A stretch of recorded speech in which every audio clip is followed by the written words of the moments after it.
गरड़ो गाबार। साईं मुंहिंजा ॻाल्हि था कनि त हिकिड़ो को छोरो छुनो ग़रीब निगर कंहिं शहर में ॻोठ में रहंदो हो, जेको त पंहिंजी पोड़ी नानी वटि रहंदो हो ऐं शहर जा गाबा वछूं चारे पियो पंहिंजो ऐं पंहिंजी नानी जो ॾुखियो सुखियो गुज़र सफ़र पियो कंदो हो। हुन जा त कपिड़ा हमेशह लीड़ूं ऐं मेरा गप जहिड़ा हूंदा हुआ। वारनि में मण मिटी जा भरिया पिया हूंदा हुअसि ऐं बुत ते धूड़ ऐं छेणनि जा छोड़ा चढ़िया पिया हूंदा हुअसि। उन जे करे साईं हर को माण्हू हुनखे गरड़ो गाबार करे पियो सॾींदो हो ऐं उनखे पियो चिड़ाईंदो हो। ते गरड़ो गाबार पोइ त मुल्का मुल्क मशहूरु थी वियो। हिकिड़े ॾींहुं जीअं हू शहर जा गाबा पहिरायो जंग ॾांहुं कायो पियो वियो त वाट ते हिनखे हिकिड़ी झूर पोड़ी माई गॾी जंहिंखे ते हुन गरड़े गाबार कॾहिं अॻु में जू में न ॾिठो। पोड़ी माई साईं हिन जॾहिं गाबार खे ॾिठो तॾहिं आवाज़ ॾिनई, तड़े अबा, ओ अबा मूंखे अखियुनि खां दीद पवे कान थी। त ॻाल्हि था कनि उहा पोड़ी वीचारी नाबीन हुई, हुनजी नज़र कान पवंदी हुई। तंहिं पोड़ी चयो त अबा ॾिसां कान थी, रस मिलियो अथमि त हिते को गरड़ो गाबार रहे थो ऐं मूंखे इहो बि रस मिलियो आहे त जे मूं अंधी खे का लठड़ी वढे टेकड़ी लाइ हथ में ॾींदो त मुंहिंजूं अखियूं थी पवंदियूं ऐं मुंहिंजी नूर वापसि मोटी ईंदी। ए अबा वाट वेंदल, तो को अहिड़ो गरड़ो गाबार किथे ॾिठो आहे? जेकॾहिं ॾिठो आहे अथई त मूंखे रस पतो ॾे अबा, मुंहिंजी नूर मोटी ईंदी उन गरड़े गाबार जी वहिस सां।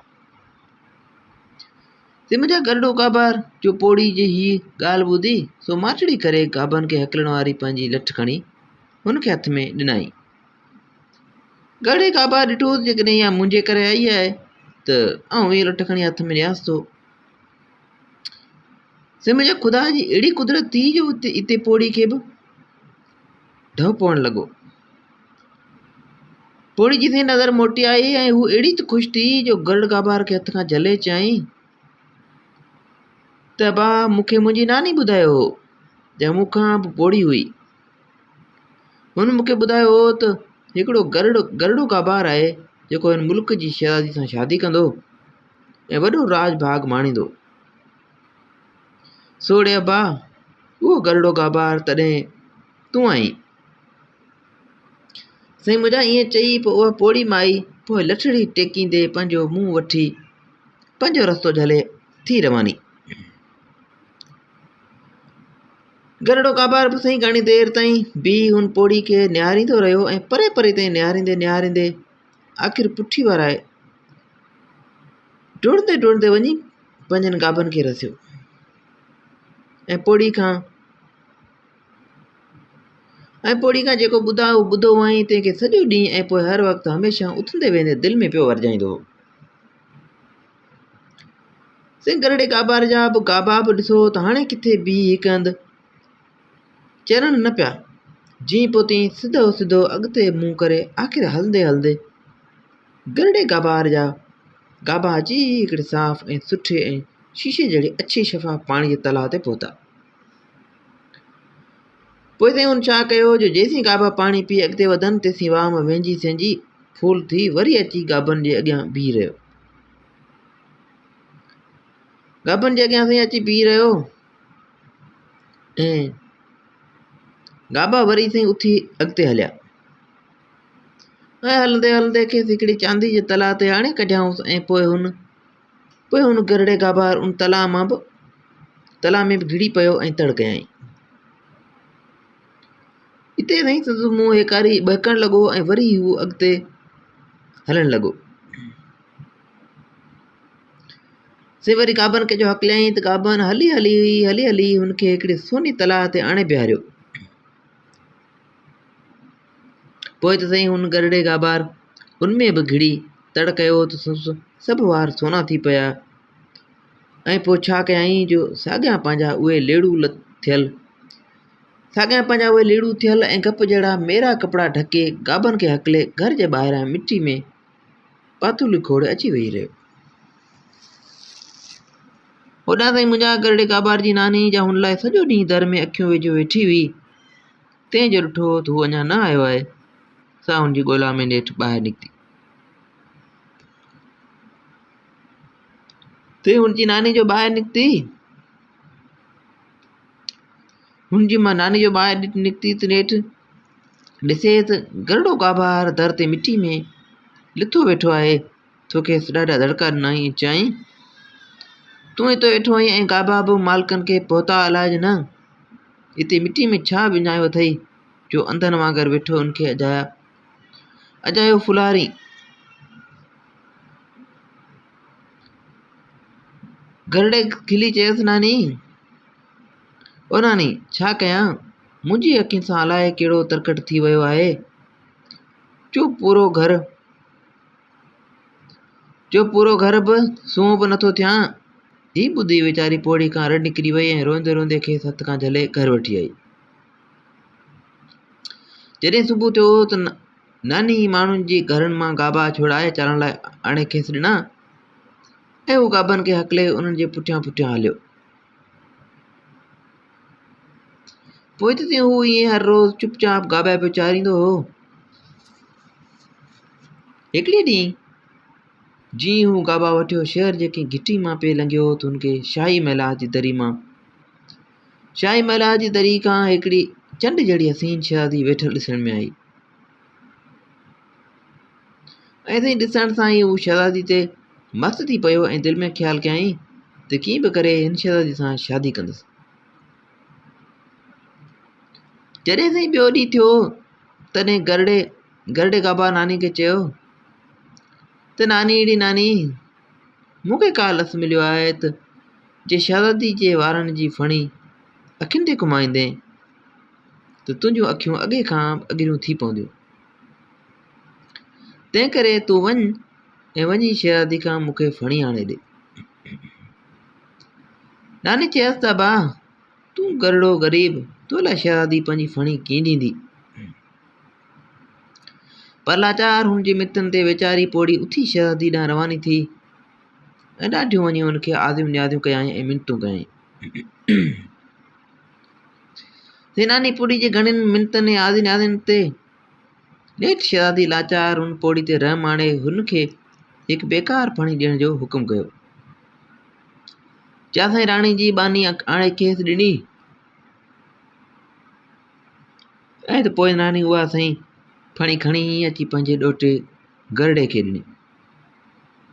गरड़ो साईं पोइ सॼो ॾींहुं झंग में उहा फणी ॾींदो रहियो ऐं शाम जो उन फणी में पंहिंजा 2 सोना वार विझी हिकिड़ी सुठे रुमाल में वेड़े अची नानी खे ॾिनई त नानी हाणे ही फणी वञी शहज़ादी खे मोटाए ॾे।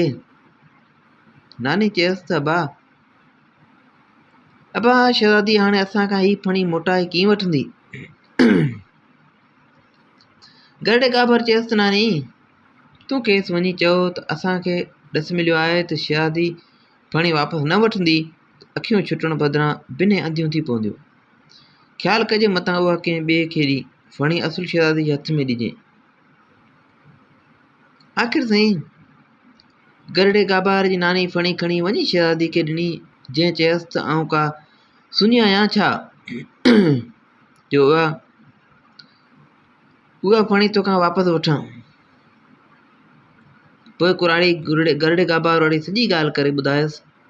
चयईं त राणी महिरबानी कर। तंहिं ते लाचार शहज़ादी फणी वरिती ऐं ईअं ई कावड़ में अंदरि हली वई। पर ओचितो खणी जो फणी ॾिसे त वाह हिन में त 2 सुहिणा सोना वार पिया आहिनि ऐं उन्हनि खे ॾिसी हू ॾाढी ख़ुशि थी पई। साईं औरत ज़ात सो हार सिंगार सोन त औरतुनि खे वणनि ई था। साईं ॾाढी ख़ुशि थी पई, राणी ॾाढी ख़ुशि थी पई ऐं ॿिए ॾींहुं सुबुह जो सवेर साईं सुबुह जो कुराड़ी वरी फणी वठण आई त शहज़ादी ख़ुशी सां खेसि हिकु नई फणी खणी ॾिनी। उन ॾींहुं गरड़े वरी 4 सोना वार विझी मोकिलियसि ऐं अहिड़े तरह सां 3 ॾींहं वरी 8 वार विझी फणी शहज़ादी ॾांहुं मोकिलींदो रहियो। उते साईं शहज़ादी बि नेठि सम्झी वई त हीउ गरड़ो न पर का ॿी शइ आहे ऐं गरड़े गाबार जे नाले सां पियो हले। पोइ त साईं शहज़ादी खे बि परपुट हिन जो नींहुं लॻी वियो। अची इश्क वरितसि। ॾिसो त ॾियारी वञी बदन में लहंदे ऐं अबरड़ी थींदे पई। इश्क जा ते कान लॻी वियसि। ॾियारी अबरड़ी थींदी वई। संस पिणस बादशाह संस ॾाढा इलाज कराया मगर ही मर्ज़ी को ॿियो हो। आख़िर हिकिड़े ॾींहुं राणी शहज़ादी पीउ खे चयो त बाबा साईं आउं शादी कंदसि पर पंहिंजो वर पाण पसंदि कंदसि। तंहिं ते बादशाह पंहिंजी धीउ जी मर्ज़ी मञी वरिती ऐं पड़ो घुमायो त शहज़ादी सुभाणे पंहिंजो वर पाण चूंडींदी। तंहिं करे हड़को लाइक़ जवान तयारु थी महिला जे साम्हूं अची बीहे। बसि पोइ त सभु जवान मुछनि खे ताव ॾेई ॾाढे शौक़ सां महिला जे साम्हूं सीनू ताणे अची बीठा। उते साईं गरड़े गाबार बि नानी खे चयो त नानी अॼु आउं बि उहो मज़ो ॾिसणु वेंदसि। नेठि साईं गरड़ो बि उते आयो ऐं सभिनी खां परे हिकु गंद जे दड़े ते अची बीह रहियो। शहज़ादी बि साईं दरी खां सभिनी खे ॾिसी ऐं जांचे पंहिंजी बानी खे हुकुम कयो त हीउ हार खणी गंद ते बीठल गरड़े गाबार खे वञी पारा। बानी भला हुकुम जी बंदी तंहिं लाचार ईअं ई कयो। साईं बानी ईअं कयो जंहिं ते सभु हैरान थी विया ऐं सभिनी चयो त बानी भुली आहे ऐं शहज़ादी खां ॿीहर पुछियो वञे। आख़िर ॿीहर बानी वञी पुछियो त खेसि वरी बि हुकुम मिलियो त वञी गरड़े गाबार खे हार पारा। बानी साईं वरी बि वञी गरड़े खे हार ॻिची में विधो। उते वरी बि हर को चयो त बानी भुली आहे। नेठि जॾहिं टियों भेरो बि गरड़े जी ॻिची में अची हार विधो तॾहिं सभु थू कंदा टिड़ी पखड़ी विया।